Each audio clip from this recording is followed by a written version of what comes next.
Good morning! So ngayon ang ating gagawin ay shawarma salata. So ngayon itong shawarma salata, healthy din siya kasi ito yung gagamitin natin ng fresh parsley, ang kas, yung lettuce, at saka gagamit ako sa kanya ng mint leaves. Yan, na at saka yung fried potato at yung chicken na ginayat-gayat ko ng maninipis tapos i-grill ko siya. At ang magiging sauce niya ay yung yogurt at saka konting tahina at saka konting sumak. Masarap siya, guys. At saka healthy siya. So, ang pakakainin ko lang ngayon ay yung isang anak lang na babae kasi yung isa nagbakasyon siya sa Saudi. Nandun siya sa kanyang mga relatives. So, ito yung ating fresh parsley.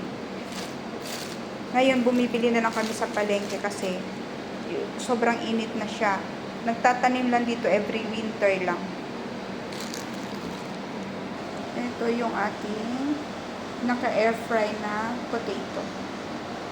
Cut-cut lang siya ng maliliit. So, dito guys, pag nagwawash kami ng veggie, nilalagyan namin ng konting asin. Para, if in case na meron siyang mga uod-uod, yung mga, ayan, mamamatay siya sa asin. Matatanggal siya.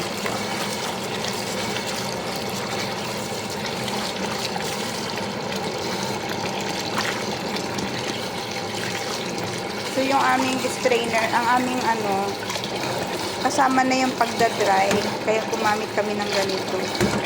Madali lang naman siya kasi iikot-ikot mo lang naman.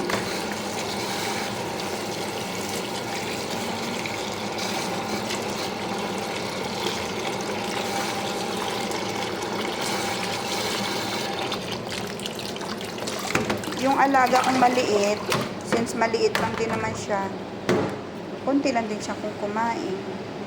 So, ayan yung onion niya. Yung onion na yan, ay binabad ko na siya sa konting vinegar, tsaka konting salt, at tsaka konting water. Pinagsama-sama ko lang. Para maalis yung kanyang smell. Yan siya.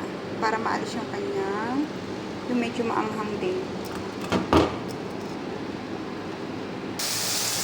So, ito na yung chicken guys. Sa pang-toppings natin dyan sa shawarma natin na salata.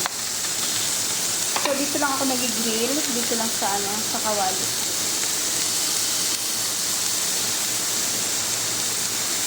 Tapos, i-charcoal natin sa mamaya. So, ngayon guys, para maglasang usok siya, nag-burn ako ng charcoal. At ito ilalagay dyan. At, ilagyan natin ng any oil lang. Pwede siya butter. Yan siya. Yan.